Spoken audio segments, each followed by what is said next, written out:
issues voters care about. Where does Trump go?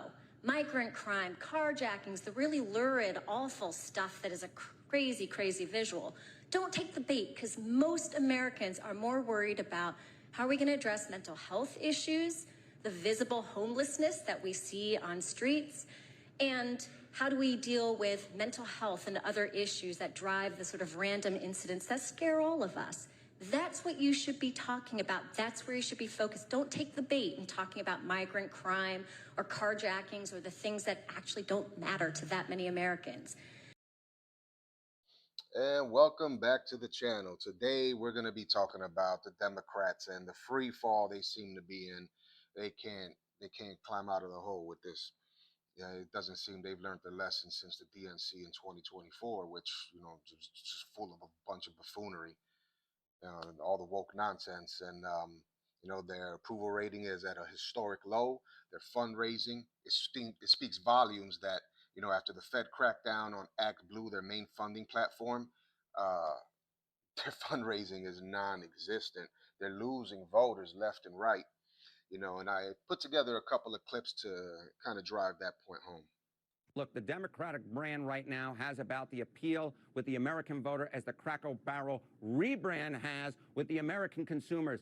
Bad, bad, bad. What are you doing? Oh, my goodness gracious. What are we talking about here in terms of big party registration changes in the key swing states? Let's look at the key 4 swing states that, in fact, do keep track of registration by party. Look, the Republican Party is in their best position at this point in the cycle since at least 2005, in all 4 of these key battleground states. We go out to the Southwest, Arizona. How about Nevada? Republicans haven't done this well since 2005.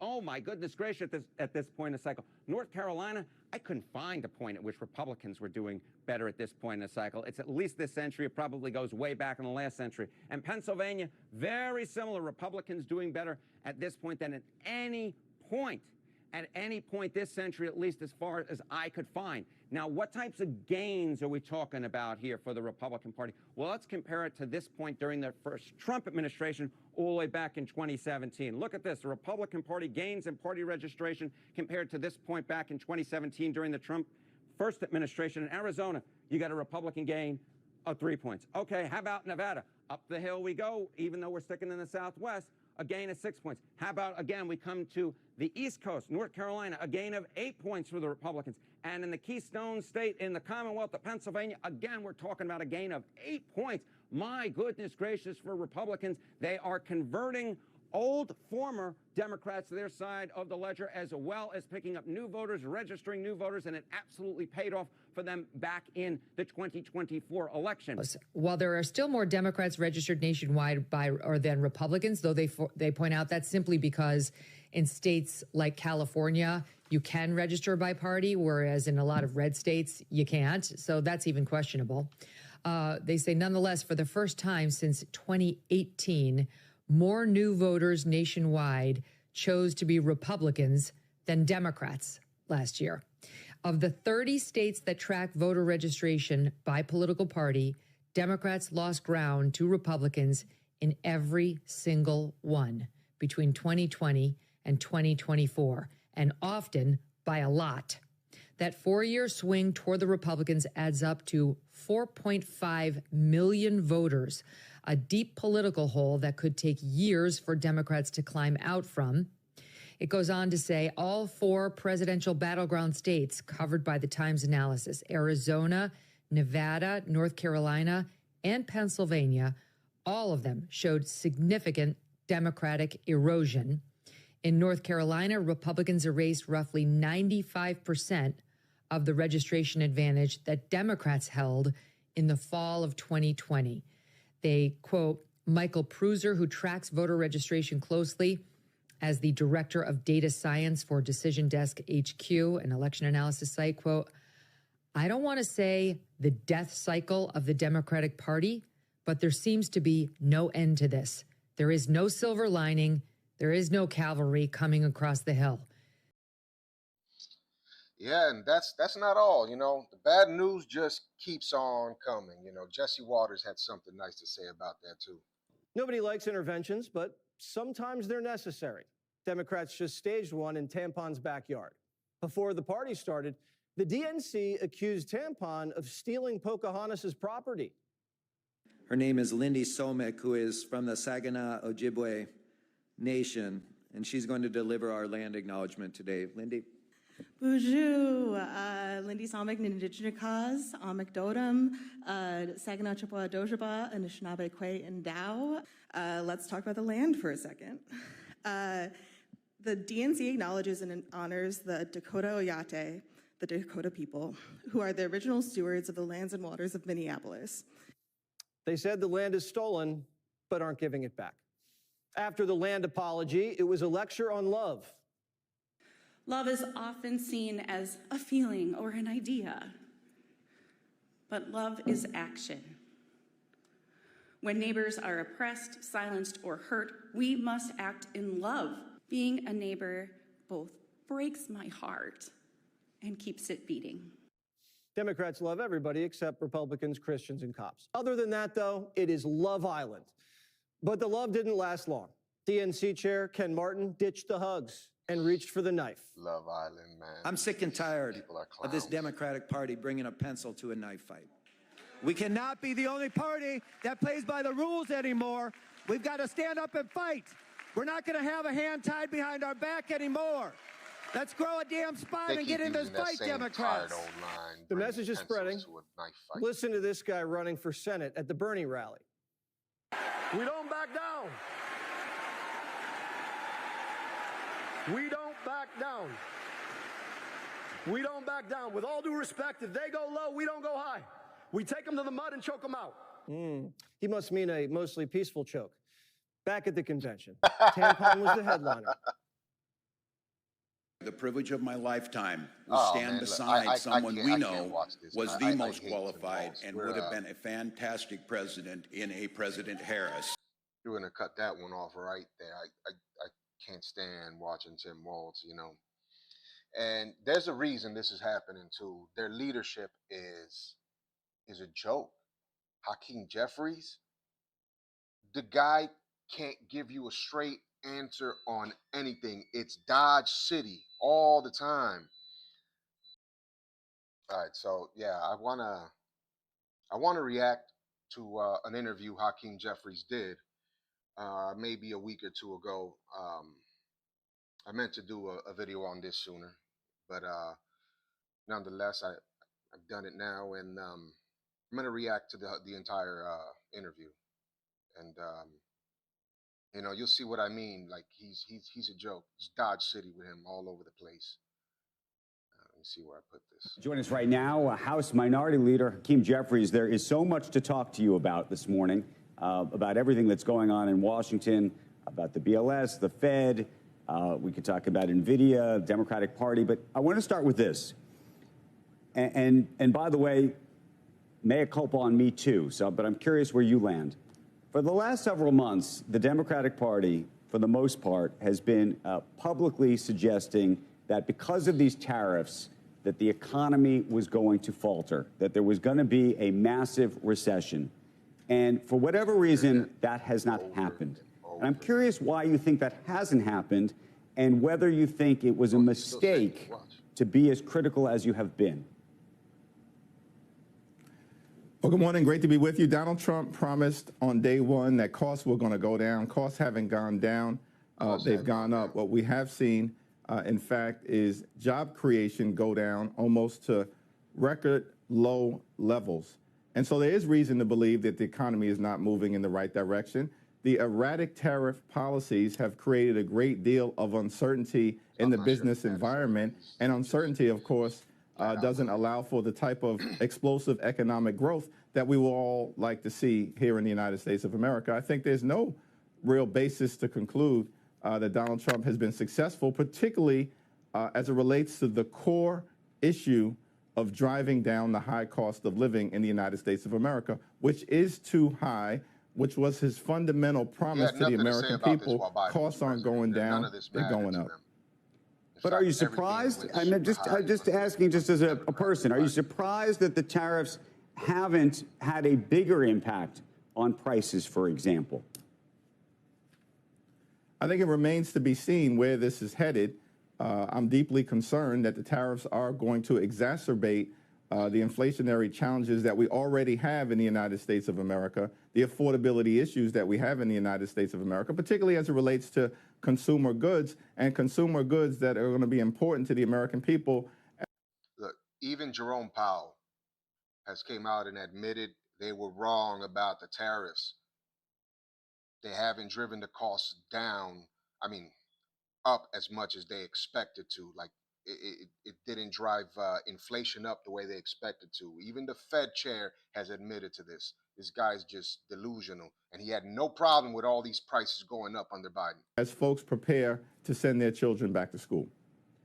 I guess, Mr. Speaker, I don't know about deflation and costs coming down. All I can tell you is that the inflation rate itself was 2.7% in the most recent read year over year versus it got to a high of 9% under Biden. Stocks are at record highs. Unemployment is 4.2%. That's full employment. The GDP was 3%. The border is actually secure. We've got trade deals with EU, Japan, many more in the works, and trillions of dollars of foreign investment coming here. Iran's nuclear ambitions have been set back indefinitely. And I just wrote down a few things. So I just have to ask you, where is the calamity that you're talking about? And it almost seems like for Democrats, socialism is the answer to these problems. Or, I don't know, an end of democracy or something? We just don't get it. Well, actually, I'll tell you what we stand for, Joe. It's pretty clear. As Democrats, we believe in a strong floor and no ceiling. In America, you work hard, you play by the rules, you should be able to live the good life. And there should be no ceiling on your success, on your capacity to do anything in the United States of America. That's the great promise of this country. At the same period of time, there should be a strong floor. Today is the 90th anniversary What does any of this even mean? Social Security. It was born 90 years ago today. What we've seen from this administration is an attack on Social Security, an attack on Medicare, an attack on the Affordable Care Act, ripping Medicaid away from millions of Americans. That actually is the type of strong floor that we should also have in this country. You pass one big, ugly bill that's now law on a partisan basis that represents the largest attack on health care in American history. Hospitals will close, nursing homes will shut down, community-based health clinics will be unable to operate. People all across the country are going to experience increased premiums, co-pays, and prescription drug prices. That's a problem for everyday Americans.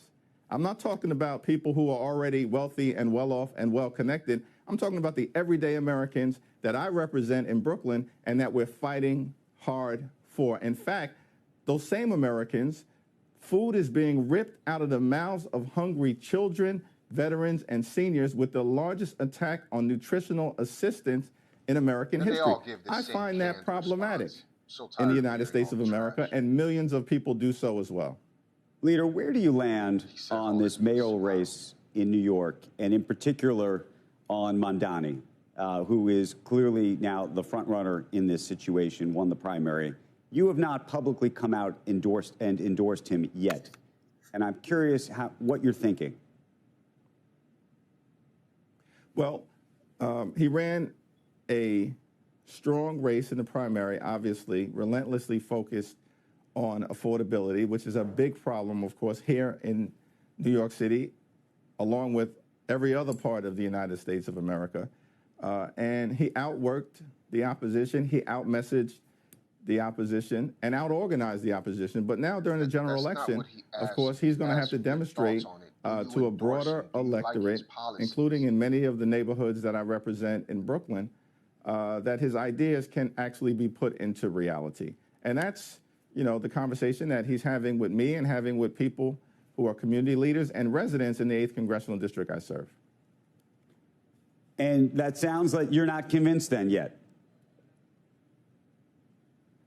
No, well, we had one initial conversation. It was a constructive and candid conversation. It was centered around the community. And in that conversation, he indicated he'd like my help in putting together additional meetings with members of the congressional delegation, as no, well as leaders in many of the communities that I goes on and represent says in he's gonna help neighborhoods it's like East New confusing what York and he's saying, to be Brownsville, honest, 'cause he's not giving a direct Canarsie, some of the more lower income What working are class your neighborhoods thoughts, that I Jeffries? may serve. I agreed to do that. That meeting is being for put into socialism, motion buddy? right now. How do you think about him relative to Cuomo? And how do you think about the message of socialism or being a socialist and what that may He's portend for reiterating the the Democratic question Party? Because it doesn't seem Hakeem Jeffries Well, I understood think, it as the I first indicated, time. listen, my view He did, and just- about what we as Democrats stand for, what we're fighting for, we need to lower the high cost of living in the United States of America. goes We need with to another fix our canned broken healthcare response. system, and we need to clean up corruption in Washington, D.C. not what So he we actually asked have a you. government that works for the American people, for everyday Americans, for hardworking American taxpayers, as opposed to working for the privileged few. That's what that one big ugly bill was about. Cut health care, devastate nutritional assistance, reward Republican billionaire donors with Just massive asking tax about breaks. Mom That's not Donovan's us socialist as policies. Democrats. Here in this country, work hard, I play think the by the only thing he rules. ever You gives, should be able to afford to a live direct the answer to good is anything life. on Trump. He Good paying jumps job, good housing, directly answers good that. health care, good education for your children, and a good retirement, which, by the way, means protect Social Security and Medicare because they are earned benefits, not entitlement programs. Don't try to devastate I understand them, that. which is I'm what the just curious Republican plan is like. That's the thing there. So you mentioned that, but Social Security, just like you said, that's not socialism. It's not an entitlement. It is earned benefits. There is a difference there. I'm curious where you land on things like, freezing rent, free buses, Again, he's giving away, reiterating the question because he's not giving a direct answer. free food at supermarkets and the like, and what you just think of that idea and what it represents. Listen, Zoran is going to have to make the case to the people of New York City, including in the neighborhoods that I represent, that He's these working on ideas, that. which I are don't think he's designed to convincing address anybody, but what are affordability your thoughts in on New these York policies? City, Do and you that as a top-line promote effort them? is Are you for important. The them? cost of Are you living against is the them? number one issue here in the city, number one issue across the country. It's why Donald Trump's poll numbers are in the basement right now. But do you agree with but those he's gonna have to approaches defend them. as a solution?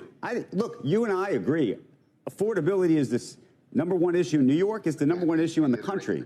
And so he has done a great job of identifying that issue and articulating that issue. The question is how you attack that issue. And what I'm asking you is whether you agree with the solutions that he's offering. Here's what my solution would be, and I've said this directly to him, and will continue to say it to policymakers across the city, the state, and the country.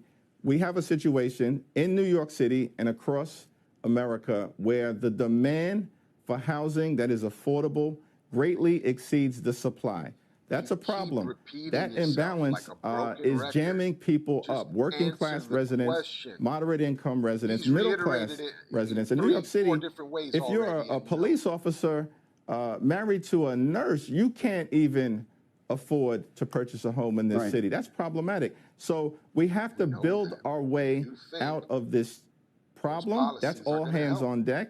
That's city, that's state, that's federal. That also means a meaningful partnership with the private sector. That has always been my position. That will continue to be my position because it's the right position for the people that I serve. Andrew Cuomo has made the point that Zoran Mandami lives in a rent-controlled apartment, even though he is not considered, quote-unquote, poor, and that Andrew Cuomo would actually try to create a law in the state that would prevent people like Mandami from living in a rent-controlled apartment. Do you think that he should live in a rent-controlled apartment? Well, listen, that's an issue for the state legislators and the state government to work out. No, but it's a fascinating issue about affordability in this city, and whether there are folks who are living in rent-controlled apartments all across this city that effectively should be going towards poor people who need that affordability. It's a legitimate issue that has been raised, and the Mandami campaign is going to have to address it. Yeah. No, but we want to hear your talking thoughts. about issues that folks are going to have to address. What do you think of the president's decision to replace the BLS director in terms of it's a Trump question, so he's in terms of this new person who's just been put into this role? I think it's a disgrace, but it's part of a consistent pattern that the Trump administration has attacked the free enterprise system here in the United States of America. The Trump administration has unleashed the largest pay-to-play scheme in modern American history, and everybody in corporate America knows it. Everyone in Washington, D.C. knows it. Is that not an attack on a free market-based economy here in the United States of America? Seems to me that it actually is. That's problematic. Right, but here, going after but here's the thing: you're talking Reserve, about a free market. Problematic. This is why I wanted to go there, because there's sort of you're talking about a free market on one side and being an advocate for a free market on one side, but at the same time, we just had a whole conversation about an individual who is running for mayor in New York City who is genuinely titling themselves a socialist. And you're saying that you might ultimately support them. And so I'm trying to understand the distinction here. No. I'm trying to understand why you would spend a significant amount of time asking me about the Democratic nominee who's not even the mayor and it's not a legitimate. Homie, he wouldn't have spent this much time reiterating the same question if you would just answer it. Now he's crashing out about it. Point to raise about a president who is regularly attacking the free market economy, bullying corporations, bullying universities, bullying law firms. He just recently called upon the CEO of Goldman Sachs to fire their chief economist. That's not problematic. He's the leader of the free world, the president of the United States of America. He's in office right now, and he's attacking the market-based economy. Now, I said that I support. I don't disagree with you at all. I don't love those attacks, but I will say, just in fairness, and I wonder whether you think that they're the same or they're not the same. There have been people that have criticized Elizabeth Warren for years for individually attacking and going after and naming specific CEOs in America, specific companies in America, over again and over again. President Biden famously didn't invite Elon Musk to the White House, probably caused him to actually support this president originally. And so the question is whether those are the same or they're different. It's interesting that we're talking about Joe Biden, no longer the president, Elizabeth Warren, who's a senator, as opposed to Donald Trump, the president of the United States of America, his administration, as well as complete control of government in Washington, D.C., the House and the Senate. That's the problem that we are confronting right now. And our challenge is to actually make sure that we are addressing the issues of significance to the American people. And the number one issue is the high cost of living that they've failed to address. Final question. I think there are a lot of Republicans who actually agree that there are certain things this president does that they don't like, but they're unwilling to stand up and raise their hand and say something about it. Why do you think that? Democrats have no ground on this. They didn't fight back any of Joe Biden's buffoonery. They want to call Republicans a cult and not realize how much of a cult that they're in. It's pure projection. It is. I mean, we're dealing with a cult-like situation, unfortunately, in Washington, D.C., and we as Democrats will repeatedly make the point, look, we are a separate and co-equal branch of government. We don't work for Donald Trump. We don't work for Elon Musk. We don't work for J.D. Vance. We work for the American people. And unfortunately, far too many of my Republican colleagues have not taken that approach. They are actively doing damage to the people they represent, including the largest attack on Medicaid in American history, and they're going to pay a price for that at the polls in November of next year. Leader, I want to thank you for joining us. Always great to talk to you. We love hearing your perspective, and we appreciate it. Thank you. You heard that. He doesn't know how to speak. It's people like him that turn most of the public off to the Democratic Party. You just can't give us direct answers. It's just canned answers and attacks on Trump's and attack on the voters themselves. Like, everybody has a cult mentality except you guys, huh? total bowl of crock. This is why the Democratic Party is in a free fall. Leaders like Hakeem Jeffries don't do the Democratic Party any favors. Interviews like that just really they drive it home to people that stay away from the Democrats. Tell you the truth, don't nobody want to deal with that. We want real answers. We want real solutions. And in my opinion, socialism is not the solution. Mamdani will probably be a disaster for New York, but it's looking like he's going to win. We'll see. I may be wrong, but we'll see. It's looking like he's going to win. But that's what I got for you today. And thank you for watching. Like, share, subscribe. I'll solve a bit of the tech issues I was having, so I'm going to try to be more consistent with uploading videos every day. And let me know your thoughts in the comments. Thank you for watching.